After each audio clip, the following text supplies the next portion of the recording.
Politisi PDI Perjuangan Budiman Sujatmiko kini mendukung bakal calon Presiden Prabowo Subianto dalam gelaran Pilpres 2024. Bahkan Budiman berada dalam satu panggung dengan Prabowo dalam rangka mendeklarasikan relawan Prabowo Budiman Bersatu atau Prabu di Semarang, Jawa Tengah. Terkait deklarasi tersebut, Budiman mengaku akan menerima konsekuensi jika kena sanksi dari PDIP. Acara tersebut diadakan di Marina Convention Center Semarang pada Jumat 18 Agustus 2023.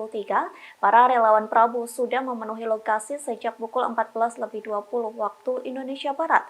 Terlihat mereka menggunakan kaos berwarna putih dengan gambar Prabowo dan Budiman. Sementara para relawan antusias berteriak saat Prabowo dan Budiman datang bersamaan sekira pukul 15.30 waktu Indonesia Barat. Dalam acara tersebut, keduanya tanda tangan bersama sebagai simbol diresmikannya relawan Prabowo di kota tersebut. Saat memberi sambutan, Budiman mengaku akan terus mendampingi Prabowo. Menurutnya, baca pres satu ini merupakan sosok yang penting di Indonesia. Sementara hingga saat ini Budiman masih bernaung di bawah PDIP. Dikutip dari Tribun Jateng, Budiman mengaku akan menerima konsekuensi soal keputusannya mendukung Prabowo. Bahkan saat keputusannya dianggap sebagai kekeliruan, Budiman berjanji akan bertanggung jawab. Meski begitu, ia mengaku tak memiliki prasangka macam-macam dengan PDIP.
Terima kasih sudah nonton.